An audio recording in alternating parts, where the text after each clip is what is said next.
নির্বাচন কেবল চলছে, এখনো ভোট গ্রহণ শেষ হয়নি। এই সময় যদি আমরা এই ধরনের কোনো কথা বলি, এটা আমাদের সম্মানিত ভোটারদের প্রতি সুবিচার হয় না। এটা তাদের অধিকার, তারা কাকে বেছে নেবে, তাদের বেছে নেওয়ার শেষ সময়টুকু পর্যন্ত আমাদেরকে অপেক্ষা করা উচিত। সে সময় চলে গেছে, এখন গণনা শুরু হয়েছে। আস্তে আস্তে আপনাদের কাছেও বিভিন্ন জায়গায় আসতে থাকবে, আমাদের কাছে আসবে। এতটুকু কথা বলবো, যদি জাতির কোন গরুবার মহান আল্লাহ তাআলার ইচ্ছা আমাদের উপরে আসে, আপনাদেরকে আমার বড় করে আমার পাশে পেতেই হবে। আপনারা যদি আমাকে সাহায্য করেন, আমাদেরকে সাহায্য করেন, তাহলে ইনশাআল্লাহ আমরা এই দেশ জাতির জন্য আশা করতে পারবো। আমাদের উপরে ইতিবাচক কাজগুলো যেমন করবেন, আমাদের ভুল হলেও আমাকে ছাড়বেন না, আমাদেরকে ছাড়বেন না। আপনারা যুক্তি সমালোচনা করবেন, ধরে নেবেন। আপনারা ধরে দিলেই বড় সাহিত্যটা করা হবে। অতীতে আমরা দেখেছি যে কারণেই হয়, মিডিয়া অনেক সময় যারা শাসন করতে থাকেন তাদের মন্তব্য দিক, নেতিবাচক কোনো দিক তারা সমালোচনা আকারে সহজে তুলে আনেন না, অথবা আনতে পারেন না। সেটাই হোক, আমরা এটা চাইবো না। আমরা চাইবো আমাদের মিডিয়া জগৎ যেন এখানে পূর্ণ স্বাধীনতা ভোগ করে। তবে সেই স্বাধীনতাটা হতে হবে আমার স্বাধীনতা, দেশের স্বাধীনতা রক্ষার জন্য। দেশের সার্বভৌমত্ব এবং স্বাধীনতার কোনো ক্ষতি হয় এমন কোনো স্বাধীনতা ব্যক্তি পর্যায়ে হোক, সমষ্টি পর্যায়ে হোক, কারোর জন্যই কাম্য না। কারণ দেশের আমরা এটুকু আপনাদের কাছে আশা করব। আর এ পর্যন্ত যে সমস্ত ফলাফল এসেছে, বেশিরভাগ জায়গায় লক্ষ্য করা যাচ্ছে যে আলহামদুলিল্লাহ আমাদের 11 দলীয় নির্বাচনী ঐক্যের যারা ক্যান্ডিডেট ছিলেন তারা এগিয়ে আছে। কিন্তু আমি আগেই বলেছি, এটাকে এখনই নিশ্চয়তা বিধান করার মতো পর্যায়ে আসেনি, আমাদের আরেকটু অপেক্ষা করতে হবে। এবারকার ইলেকশনের বেশ কতগুলো বৈশিষ্ট্য ছিল।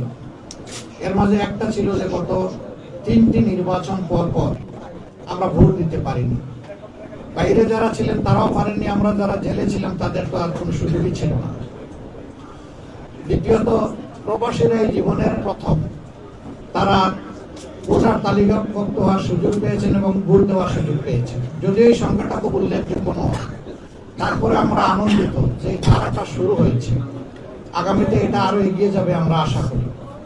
আমাদের প্রবাসীরা আমাদের জাতীয় জীবনে অতি গুরুত্বপূর্ণ অবদান রাখেন, কিন্তু তারা তাদের প্রাপ্যটা আমাদের কাছ থেকে পান না। আমরা চিন্তা করলাম যে এই প্রাপ্য আদায় করতে হলে কোন জিনিসটা তাদের বেশি দরকার। তখনই আমাদের মনে হলো যে ভোটের অধিকারটাই তাদের আদায় হওয়া উচিত।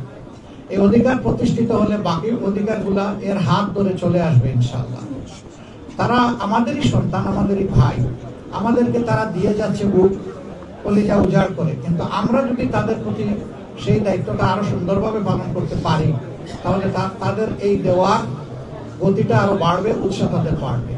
আর তারা যদি দেখে শুধু দিচ্ছে কিন্তু সরকার, দেশ, জাতি তাদেরকে সেইভাবে সম্মানটুকু দিচ্ছে না, তাহলে যেটুকু আমরা তাদের কাছ থেকে বিভিন্নভাবে পাই সেটাও থাকবে না। আমি অবশ্য ব্যক্তিগতভাবে শুধুমাত্র ফিনান্সিয়াল রিমিটেন্স আমার পক্ষে না। আমি যেখানেই গিয়েছি বিদেশের মাটিতে আমাদের প্রবাসীদেরকে আমি আহ্বান জানিয়েছি যে ফিনান্সিয়াল রিমিটেন্সের পাশাপাশি আমাদের ইন্টেলেকচুয়াল রিমিটেন্স দরকার। দেশকে গড়ার জন্য আমাদের অভিজ্ঞ এবং মেধাবী সেই রকম কারিগর প্রয়োজন। তা বিদেশে আমাদের ডায়াসপোরার মধ্যে বাংলাদেশি বংশোদ্ভূত যারা আছেন তাদের মধ্যে প্রচুর লোক এরকম আছেন যারা উন্নত বিশ্বে গুরুত্বপূর্ণ অবদান রেখে চলছেন। আমি একটা জিনিস লক্ষ্য করেছি, যখন এই আহ্বানটুকু জানিয়েছি তাদের মধ্যে প্রাণ চাঞ্চল্য তৈরি হয়েছে। এবং আমি বিশেষভাবে কৃতজ্ঞতা আদায় করি আমাদের এবারকার এই নির্বাচনী প্রক্রিয়ায় শুধু বাংলাদেশি না, প্রবাসী বন্ধুরা আমাদেরকে যথেষ্ট সহযোগিতা করেছেন। তারা আমাদের ইশতেহার রচনা, পলিসি ডায়ালগ থেকে শুরু করে পলিসি পেপার তৈরি করা, প্রত্যেকটি খুঁটিনাটি বিষয়ে তারা গুরুত্বপূর্ণ অবদান রেখেছেন। আমি তাদের প্রতিও কৃতজ্ঞতা জানাচ্ছি এবং বিশেষভাবে কৃতজ্ঞতা জানাচ্ছি জুলাই আন্দোলনে যখন তারা ঘোষণা দিল যে এখন থেকে আর একটা টাকারও রেমিটেন্স বাংলাদেশে পাঠাবো না, স্টপ রেমিটেন্স, তখনই কিন্তু তৎকালীন সরকারের ভিড় পড়ে উঠেছিল। এটুকু করে তারা বসে থাকতে পারতেন, এটাই যথেষ্ট ছিল। কিন্তু না, তারা বসে থাকেননি, বহু দেশে নিষেধাজ্ঞা উপেক্ষা করে, নিষেধাজ্ঞা ছিল সেটাকে অমান্য করে তারা রাস্তায় নেমেছেন, তারা আন্দোলন করেছেন, তারা মিছিল করেছেন, স্লোগান তুলেছেন স্বৈর শাসনের পতনের জন্য। যার কারণে শুধু ইউনাইটেড আরব এমিরাতসেই 237 জন মানুষকে বন্দী করে তাদেরকে শাস্তি দেওয়া হয়েছে। ক্রমান্বয়ে তারা মুক্তি পেয়েছেন দীর্ঘদিন পরে, কেউ কেউ জেলের ভিতরে মারাও গিয়েছে। এরকম যারা ইন্তেকাল করেছেন আমি তাদেরকে আলাদাভাবে শ্রদ্ধার সাথে স্মরণ করছি এবং তাদের তামাম খেদমতকে, অবদানকে, ভূমিকাকে আমি আবারও স্বীকৃতি দিয়ে বলছি। আমি স্বীকৃতি না দিলেও তারা গর্বিত, দিলে আরো বেশি গর্বিত। এটা আমাদের দায়িত্ব তাদেরকে স্বীকৃতি দেওয়া। আমরা স্বীকৃতি শুধু দিয়ে বসে থাকবো না, ইনশাআল্লাহ তাদের স্থায়ী স্বীকৃতির জন্য কি করা যায় সেটা নিয়ে ভাববো।